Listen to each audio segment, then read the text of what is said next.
हमारा जीवन नीचे गिरने के लिए नहीं है। मेरी बात समझो, हमारा जो मनुष्य का जीवन है वो नीचे गिरने के लिए नहीं है। हमारा जीवन उन्नति के लिए मिला है, उत्थान के लिए मिला है। हम ऊपर उठे, अपनी संकीर्ण भावनाओं से, कुसंस्कारों से, गलत विचारों से, आलस्य से, प्रमाद से, पाप से ऊपर उठे और कहा कि अपने कर्मों में व्यक्ति बंधा है, कर्म जैसा करेगा उसको वैसा फल मिलेगा। तो कर्म ऐसा कभी ना करें जिससे अवनति हो जाए, जिससे हम नीचे की ओर पतित हो जाएं और फिर ग्लानि आती है, दुख मिलता है, कष्ट मिलता है। हम उत्थान की ओर, जैसे जल का उदाहरण मैंने दिया, वो नीचे गिरता है, नीचे की ओर जाएगा। और अग्नि का उदाहरण लोग देते हैं, अग्नि कहां जाती है? ऊपर की ओर उठती है। उठती कि नहीं उठती? अग्नि आप देखो, आप माचिस की तिली जला लीजिए, आप गैस जलाते हैं, कहीं आग जलती है तो वो ऊपर की ओर ऐसे जलती ना। किसी बर्तन में आग रख करके ऐसे उल्टा भी करोगे तो नीचे नहीं जाएगी, वो ऊपर की ओर जाएगी। ऐसे होती कि नहीं? तो हमारा जीवन उन्नति की ओर हो, अग्नि के समान होना चाहिए, तेजस्विता होनी चाहिए और पतित नहीं होना। ऊपर को उठ उठ कर अग्नि करती हमें इशारा, जीवन में ऊपर को उठना है कर्तव्य हमारा। जीवन में हमको ऊपर उठना है, कभी पतित नहीं होना। हम जीवन का जो है सभी का ये लक्ष्य होना चाहिए कि हमारे संपूर्ण कर्तव्य, संपूर्ण जो है जीवन का एक विशेष गंतव्य होता है। इसलिए हमारे जीवन और जगत के कल्याण के लिए इस को धर्म पर, स्वकर्म पर जीना चाहिए और कभी भी निराशा हताशा ना आए। मेरे साथ बोलिए, अवश्यमेव भोक्तव्यम कृतं कर्म शुभम अशुभम न भुक्तम क्षीयते कर्म जन्म कोटि शतैरपि। बड़े भाग्य मानुष तन पावा, सुर दुर्लभ सब ग्रंथ ही गावा।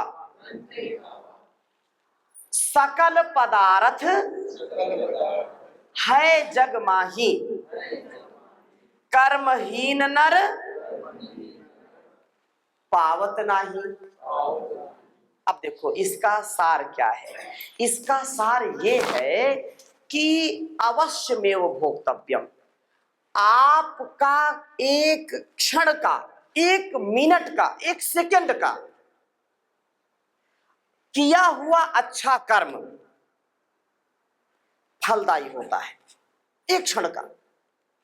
और एक क्षण में चाहे हम गलत करें चाहे अच्छा करें, अवश्यमेव भोक्तव्यम, आपका शुभ अशुभ किया हुआ कर्म आपको फल देकर के रहेगा। दुनिया की कोई ताकत उसको बदल नहीं सकती है। ये सनातन की परंपरा है, ऋषियों की परंपरा है।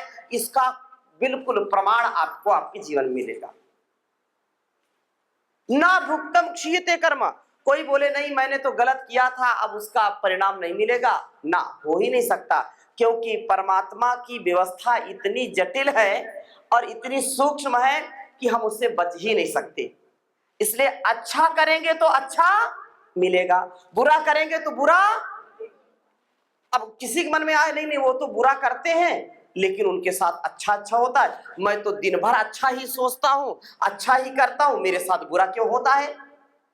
तो याद रखना, कभी कभी मन में ऐसी उलझन आती है, उस उलझन में भी आप याद रखना कि उसके साथ आज जो अच्छा हो रहा है तो कभी ना कभी उसने कोई श्रेष्ठतम कर्म किया है, इसलिए उसका परिणाम उसको मिल रहा है। और जिस दिन उसका ये गलत कार्य जो चल रहा था, उसका भी परिणाम मिलेगा। ये जन्म जन्मांतरों में, एक जन्म में नहीं, सैकड़ों और हजारों जन्म तक पीछा छोड़ने वाला नहीं है। इसलिए कर ले भला होगा भला, अंत भला है। कर ले भला होगा भला, अंत भला है। बस यही संसार में जीने की कला है, बस यही संसार में जीने की कला है। वो प्रभु का न्याय, प्रभु की दयालुता, प्रभु की जो कृपा है, वो निसंदेह हमारे संपूर्ण जीवन के लिए उन्नत है। इसलिए हमारा यह कार्य सदा ही उन्नत हो और प्रत्येक का यह उत्तरदायित्व है, यह उसका स्वधर्म है, स्वकर्म है कि कभी भी हमको अपने श्रेष्ठ कर्मों से पीछे नहीं आना। अच्छा, हम किसी को योग कराते हैं तो ये पुण्य का काम है कि पाप का काम है? परम पूज्य योग ऋषि स्वामी जी महाराज ने, गुरुदेव जी महाराज ने आज देश और दुनिया को जीना सिखाया है, योग करना सिखाया है। अब भले ही लोग अपनी नई नई विधि से नए नए आयाम, नए नए दुकान खोल दे, वो बात अलग है, लेकिन आज अगर पूरी दुनिया में योग को स्वास्थ्य की दृष्टि से, तन मन और जीवन की सफलता की दृष्टि से यदि कोई करने का और कराने का सामर्थ्य दिया है तो किसने दिया है? परम पूज्य गुरुदेव जी महाराज ने दिया है। हमारे स्वकर्म का, स्वधर्म का ये परिणाम हमको मिलता है और एक एक कर्म का फल मिलता है। आज जो हम कर रहे हैं वो आने वाला हमारा भविष्य है। तो मार्शल में किसी ने प्रश्न पूछा, स्वामी जी ये जो तकदीर है या प्रारब्ध है, ये हमारी, बोले हमारी तकदीर खराब है, ये क्या है मामला? तो परम पूज्य गुरुदेव जी महाराज भी कहते हैं कि आज जो हम कर रहे हैं वो आने वाली तकदीर बनेगी। क्या बनेगी? आज जो हम कर रहे हैं वही आने वाली तकदीर है, वही आने वाली तस्वीर है। इसलिए अपने जीवन को पुरुषार्थ से युक्त करके जिए, पुरुषार्थ से, परमार्थ से, उपकार, परोपकार और सदाचार से जीवन को दिव्य बनाइए, जिससे हमको कोई पश्चाताप ना हो। कर्म ऐसा करिए, मेरी बात गौर से सुनिए, ऐसा कर्म पूरे दिन भर करिए कि रात में अच्छी नींद आ जाए, है ना? और रात में ऐसा कर्म करिए कि दिन में एक बार भी पश्चाताप ना करना पड़े, एक बार भी ग्लानि ना मन में आए, एक बार भी कुंठा ना आए। इसलिए हमारे ऋषियों ने कहा है कि आत्मनिरीक्षण किया करो, अर्थात आप सोने से पहले भगवान को सारे कर्मों को सौंप दीजिए कि हे प्रभु, आज का मैंने जो भी व्यवहार सुबह से शाम तक किया है, जाने अनजाने मेरे से कोई त्रुटि हुई है, कोई पाप हुआ है, किसी का दिल मैंने दुखाया है, तो उसके लिए मैं क्षमा चाहता हूं। मुझको दिव्य भाव चेतना दीजिए ताकि मेरा कार्य कभी बाधित न हो और मेरा कार्य समष्टि के लिए हो, व्यक्ति निर्माण से राष्ट्र निर्माण के लिए मेरा कार्य हो। और ये पतंजलि परिवार सुबह जागरण से लेकर के, अच्छा दुनिया में बताओ कौन सा ऐसा संगठन है जो सुबह 3 बजे 5 बजे उठ करके तन मन धन से देश और समाज की सेवा के लिए निकल जाता है? तो इतनी बड़ी सेवा आप करते हैं तो अपने लिए जोरदार अभिनंदन करो। पूरे देश में और माताओं को, बहनों को, भाइयों को, बुजुर्गों को, इस सबके चरित्र निर्माण और व्यक्ति निर्माण, राष्ट्र निर्माण के लिए इतना बड़ा कार्य जो परम पूज्य गुरुदेव जी महाराज ने हमको सिखाया है, हम उसको कर रहे हैं। तो याद रखना कि ये जन्म जन्मांतरों का शुभ कर्म है, ये शुभ हमारे लिए है, ये अशुभ नहीं। ये सदा हजारों वर्षों का ये इतिहास आप गढ़ रहे हैं, हजारों वर्षों का आप प्रारब्ध गढ़ रहे हैं कि जब इतिहास लिखा जाएगा तो ये आपको कहने में आपके घर परिवार, आपके समाज के लोग कहेंगे कि जब स्वामी गुरुदेव रामदेव जी महाराज ने शंखनाद किया था 21वीं सदी में योग का, तो मेरे परिवार वाले, मेरे चाचा, मेरे ताऊ, मेरे ताई, मेरे आई, मेरे भाई, ये सब इसमें योग के अनुष्ठान में उन्होंने तन मन जीवन लगा दिया था। तो ये इतिहास गढ़ने का काम कर रहे हैं आप कल्पना करो, जब हम छत्रपति शिवाजी महाराज के जीवन चरित्र को पढ़ते हैं, सुनते हैं, हम पढ़ते हैं संभाजी महाराज के जीवन चरित्र को, हम पढ़ते हैं जीजाबाई के व्यक्तित्व को, उसके कृतित्व को, और उन्होंने ऐसा जो रत्न दिया देश को, हम पढ़ते हैं महर्षि दयानंद को, विवेकानंद को, हम पढ़ते हैं देश के वीर वीरांगनाओं के जीवन को, तो रोंगटे खड़े हो जाते, खून खौल जाता है कि काश हम भी होते तो हम भी उस काम को करते। बोलो, मन में आता है कि नहीं आता? आज जब धर्म और अधर्म का, न्याय और अन्याय का, रोग भोग एक ओर है और योग एक ओर है, जब आसुरी शक्ति एक ओर है, दैवी शक्ति एक ओर है, देवासुर संग्राम चल रहा है, तो हम यदि इसको गौरव के साथ, पूरे उत्साह और प्रेरणा के साथ जब हम योग की सेवा में, अध्यात्म की सेवा में, जब देवत्व की सेवा में लगे हैं, तो ये सबसे अच्छा काल है, स्वर्णिम काल है, ये युग निर्माण का कार्य है। इस कार्य को आप कर रहे हैं, इससे बढ़कर के कोई बड़ी सेवा नहीं हो सकती है। बताइए, इसमें कोई इधर उधर की बात हो तो बता देना स्वामी जी आप क्या बोल रहे हैं।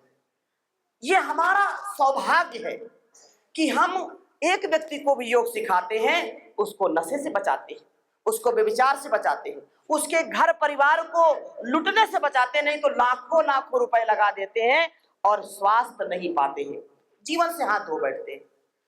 कितना घर परिवार में इतने गंदे गंदे विचार लोग दे देते हैं, षड्यंत्र लोग रच रहे हैं कि सनातन की परंपरा टूट जाए, घर परिवार टूट जाए, बिजनेस व्यापार टूट जाए और उनका शासन हो, वो राज करे। लेकिन योग जोड़ने का काम करता है।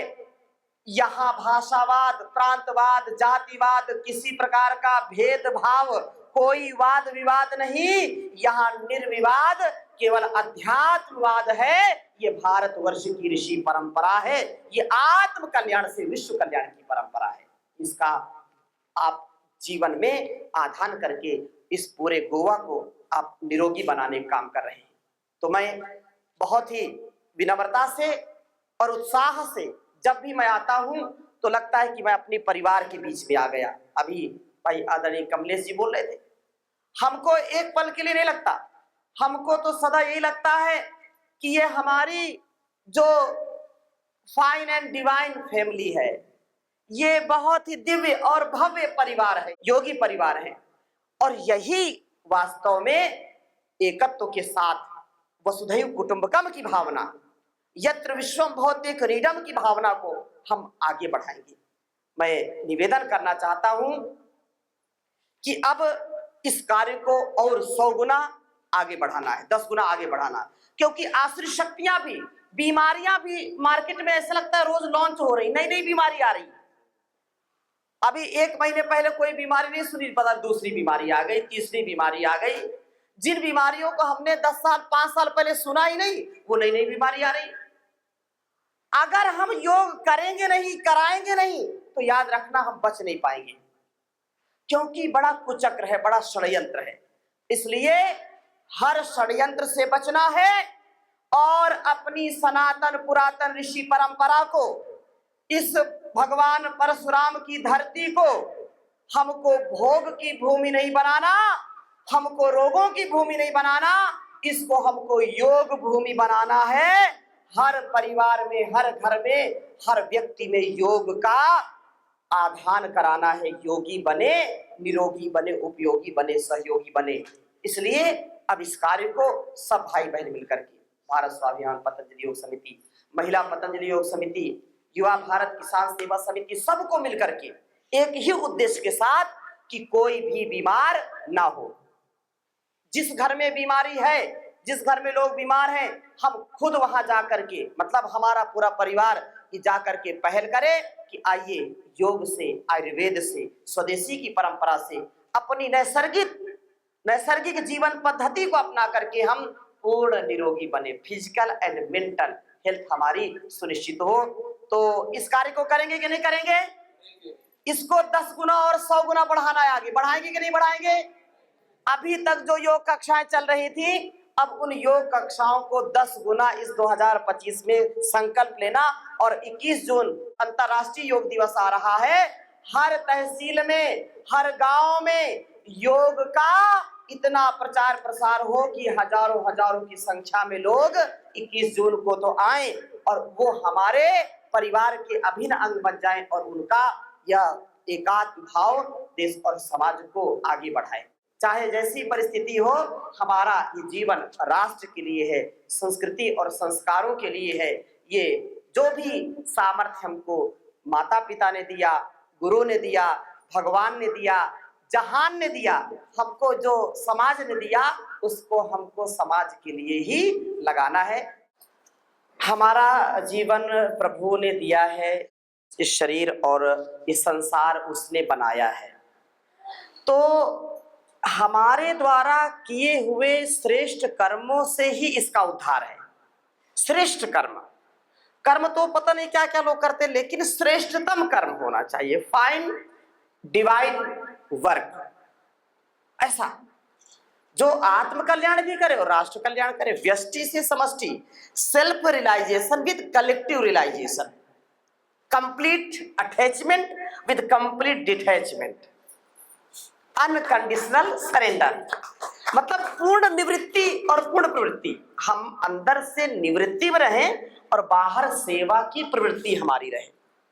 अटैचमेंट तो बिना काम नहीं चलेगा, लेकिन अटैचमेंट ऐसा नहीं कि वो अविवेकपूर्ण ना, ऐसा नहीं, कंप्लीट अटैचमेंट, विवेक पूर्वक, ज्ञान पूर्वक अपने कर्मों को करना। और बदले में जैसा हमारे माननीय विधायक जी ने कहा कि ये पूरा परिवार निर्लेप भाव से काम करता है, कोई नेम फेम नहीं चाहिए, लेकिन ये this is my divine duty, that's my pleasure, ये मेरा सौभाग्य है कि मुझको भारत माता की और इंसानियत की लोगों की सेवा करने का अवसर मिल रहा है। इससे बढ़कर के क्या चाहिए? मेरा शरीर, मेरा मन, मेरा जीवन, मेरा तन मन धन किसी के काम आ रहा है। तो बहुत सुंदर बात कही है, किसी के काम जो आए उसे इंसान कहते हैं, उसे इंसान कहते हैं। पराया दर्द अपनाए उसे इंसान कहते हैं, उसे इंसान कहते हैं।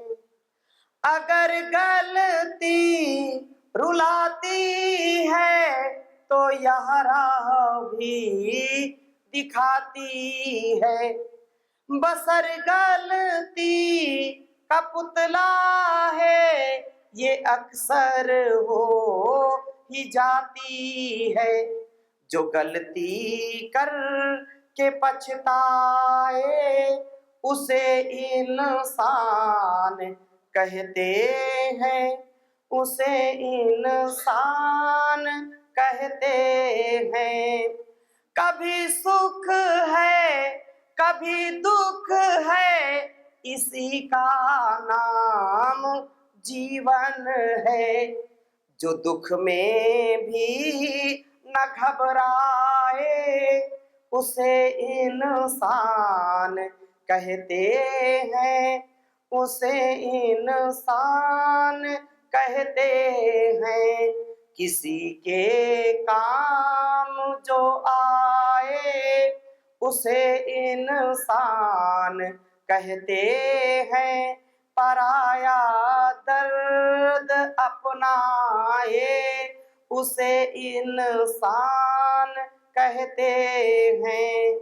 ये दुनिया एक उलझन है, कहीं धोखा कहीं ठोकर। जो गिर कर के संभल जाए उसे इंसान कहते हैं, उसे इंसान कहते हैं। किसी के काम जो आए उसे इंसान कहते हैं, उसे इंसान कहते हैं।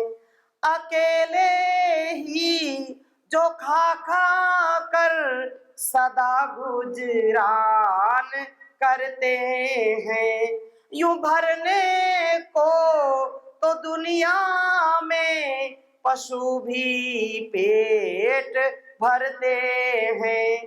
पथिक जो बांट कर खाए उसे इंसान कहते हैं, उसे इंसान कहते हैं।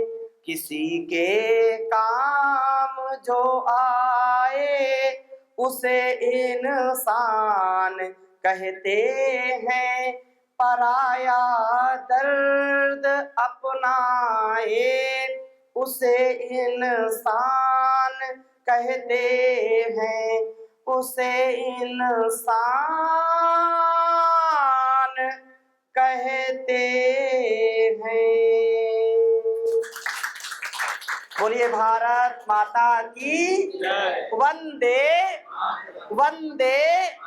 करो योग, करो योग, घर घर जाएंगे सबको योग, घर घर जाएंगे सबको योग, स्वदेशी अपनाएंगे देश को बचाएंगे। बोलिए पुरुषोत्तम सियावर रामचंद्र की, योगेश्वर श्री कृष्ण चंद्र की, पवन सुत हनुमान की, सभी ऋषि ऋषिकाओं की, सभी वीर वीरांगनाओं की, गौ माता की, गंगा मैया की।